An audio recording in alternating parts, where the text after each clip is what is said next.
A happy Monday to you here on Philadelphia Eagles Now by Chat Sports. I'm Chase Sr. Coming up on the docket, Micah Parsons wants to be a Philadelphia Eagle, and also we're going to take a look at the betting lines for every single matchup on the Eagles 2024 schedule. First, let's take a look at some sub numbers here on the channel. Yesterday's show on Sunday popped off. We picked up 60 new subscribers. Appreciate everybody for watching that video. If you haven't, you can go back and take a look at it.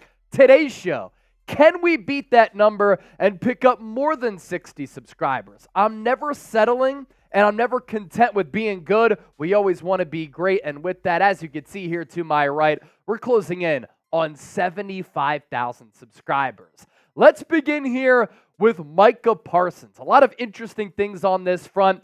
Does he want to be an Eagle? According to former Eagle Chris Long, who really did jive with this fan base in a short stint in the city of brotherly love, he told an interesting story on his podcast about how the Cowboys reached out to Chris Long about their schedule release video. And the Cowboys got a little bit worried. They panicked. They got self-conscious about Long's plan to tease the Dallas Cowboys with Jerry Jones, Michael Irvin, and Dak Prescott on the phone about Parsons wanting to be an Eagle. Stay tuned for that. Let's follow the paper trail, though, because this has been a popular topic of conversation among Eagles fans, and a lot of people have talked about at some point maybe Parsons playing for Philadelphia, because there's a couple of things, and several things really, that have happened over the last couple of years that points to that potential storyline developing and maybe coming to fruition at some point.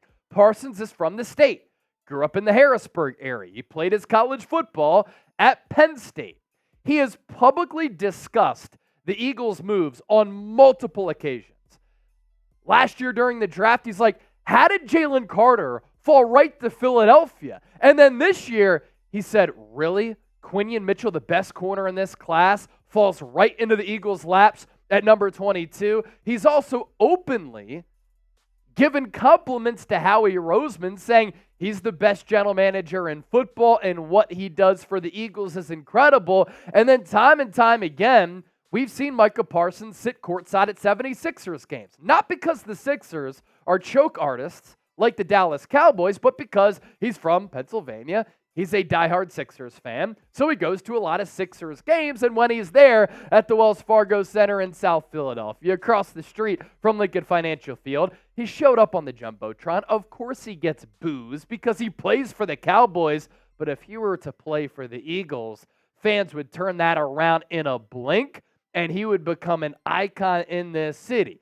As for that story from Chris Long about the Cowboys' schedule release, Cowboys reached out to Long about appearing on their schedule release video for a matchup against the Eagles for a celebrity appearance. And this is where things get hilarious and interesting. And then Long shares his opinion about Parsons wanting to play for the Birds in Midnight Green. So follow me here. This is what Chris Long had to say. And I wanted to post this video on the show, but I wasn't sure if, because this is Philadelphia Eagles Now, and it included a clip of the Cowboys schedule release video, if they would nuke our channel, and then Eagles Now would no longer be in existence. I didn't want that to happen, but here's what Chris Long had to say, and I translated all of this for you and transcribed it. The Cowboys called me a couple of weeks ago. They said, hey, howdy, partner. We want you to be on our schedule release video. And I said, I guess I can do that. Supposedly on TikTok, people FaceTime people and they pull it up and everybody's just sitting there and you're like, what the F? So the Cowboys call me and I pick up. It's Jerry Jones, Dak Prescott, Michael Irvin, somebody else, as well as some Cowboys cheerleaders. I can't remember. They're all sitting there and they're trying to keep a straight face and the cheerleaders are standing behind them. And I'm like, hey guys, I don't know how long it's going to go on, but I got to have something. So I put Micah Parsons in a big frame in an Eagles jersey, and I put it behind me on the wall. I had my Greenlight podcast hat on, trying to get some signage in there. They're trying not to crack up. I'm like, Jerry, you recognize this guy behind me? I'm like, Jerry, can we borrow him? You've seen him at Sixers games. They're trying to keep a straight face. Dak Prescott actually almost cracked up. So the schedule release video comes out with the reactions of these celebrity FaceTime calls.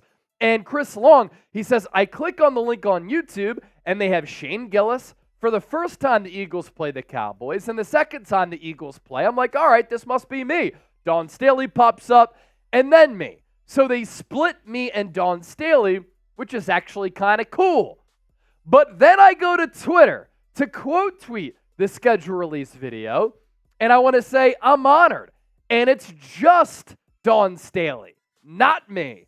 Here's why it happened, in my opinion. Number one, they needed somebody. They got a hold of me. They couldn't get a hold of Dawn Staley until after me, so I was like 1B.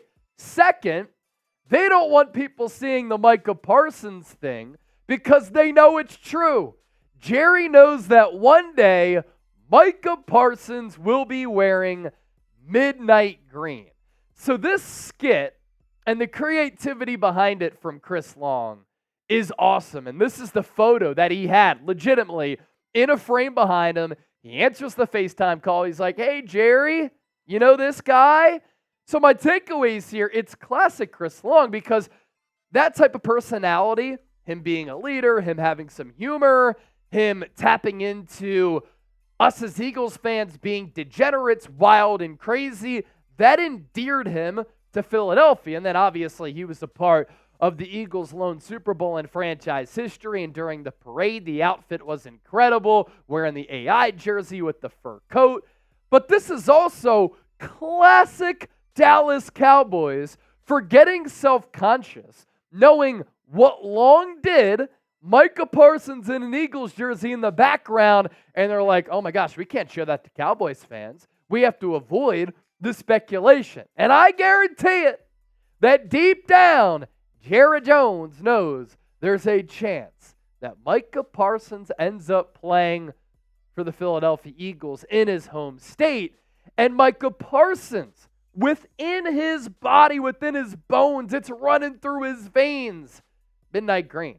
He knows that he'd love to play for the Philadelphia Eagles. So a fun spin on this story following that paper trail that we've kind of been following over the last year or two about some chatter, some buzz about Micah Parsons wanting to play for the Eagles. And if he came to Philadelphia, first of all, he'd be a great fit in Vic Fangio's scheme because Fangio does ask his edge rushers and pass rushers to drop back in coverage, and Parsons is such a good athlete where he's capable of doing that, and he's been able to do it to high levels of success. And then obviously in getting after the quarterback, he's one of the most skilled, most talented pass rushers in this game, just a game breaker and a player who can take over the game. In his first 3 years, he's top 5 in sacks all time among players in their first 3 years, right up there with Reggie White and Bruce Smith, some of the best players in the history of the National Football League, and that's all evidenced by what he's been able to do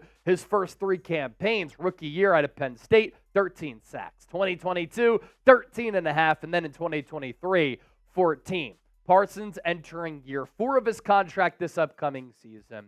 If they exercise his 5th-year option, then obviously he'll be under contract the next 2 years, but he is seeking a long-term deal to probably, in my estimation, become the highest paid non-quarterback in the history of football, to overtake Nick Bosa's contract with the Niners last year, which pays him about $34 million average annual value. If you would welcome Micah Parsons to the Philadelphia Eagles, I want you to hit that thumbs up icon and like the video. If not, I think you're crazy because I'm willing to pay and I'm willing to get aggressive in acquiring premier players. Coming up next, don't you dare go anywhere because we're going to take a look at all of the betting lines for every single Eagles game on the schedule.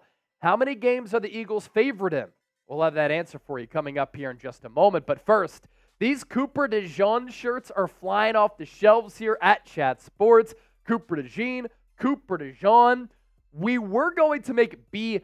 John Robinson shirts last year. Those died so that the DeJean shirts could live. You can get them right now, chatsports.com/DeJean.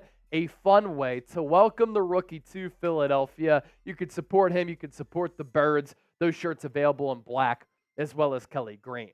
Now to the Eagles betting lines here. Very interesting stuff. Just looking at an all too early look at the Eagles' schedule and how many games they're favored in. Of course, this is going to change in the lead up to the season, but it gives you an indication of how the odds makers and what they think of the Philadelphia Eagles here. So Packers at Eagles. Eagles are going to be 1-point favorites. Actually, it's the Eagles at Packers. It's in Brazil. It's a neutral site game. So it counts as an Eagles home game. They still have 8 on the schedule, though. The Birds, 1-point favorites. Falcons at Eagles, primetime week 2, Philadelphia, 3.5-point favorites. Then the Eagles will go on the road to take on Trace Gerard's New Orleans Saints. Eagles -3. It's going to be a difficult game there down in the Big Easy because obviously the Superdome gets so loud. Eagles at Bucks. Eagles are 2-point favorites in that rematch of the wild card round. Eagles have their bye week in week 5. Way too early. That's a crime. We've talked about that. Browns at Eagles. Almost a pick 'em here. And it's kind of a Browns-heavy line. I had the Eagles losing this game. Eagles are only 1-point favorites. Eagles at Giants as Saquon Barkley makes his return to MetLife Stadium. The Birds only 4-point favorites here. Eagles at Bengals. The first game on the schedule so far in which Philadelphia is not favored. I have the Eagles losing this game as well. If Joe Burrow is healthy, they're going to be one of the players to represent the AFC in New Orleans for the Super Bowl. Cincinnati, field goal favorites. Jags at Eagles, another primetime matchup here. Philadelphia, 3.5-point favorites. Eagles at Cowboys. The Cowboys are giving 2 points to Philadelphia, so the Birds underdogs in this game at +2. Commanders at Eagles. Eagles nearly touchdown favorites here at -6.5, the largest spread up to this point. And then the Rams, a 0.5-point favorite over the Birds in prime time. Eagles at Ravens. Ravens are 4-point favorites. And then things start to sway back into the Eagles' favor here. Panthers at Eagles. Eagles -7.5. That's the largest line favoring Philadelphia on the 2024 slate. In-state rivalry game. Steelers at Eagles. Eagles -3. Eagles at Commanders. Eagles, they are field goal favorites in that game. And then once the Eagles host the Dallas Cowboys after being underdogs on the road, the Birds now giving 2 points to the Cowboys. And then Giants at Eagles. Eagles getting 5 there. They are 5-point favorites to round out the season at Lincoln Financial Field in South Philly. So how many games are the Eagles favored in? 17 games, 18-week schedule, including the bye in total. Right now, Philadelphia favored in 13 of those matchups. It's a good spot to be. Odds makers clearly like what Philadelphia can accomplish this year as far as their over-under win total, but also how many games that they are favored in coming up this year. Cannot wait for the regular season. It can't get here soon enough, but we can enjoy our summer in the meantime and enjoy the Philadelphia Phillies because they're white hot, finding different ways to win. And when your baseball team is humming, summer's awesome. How many games will the Birds win this year? Let me know down in the comment section. My prediction is 12. Are you with me? More or less? Let me know.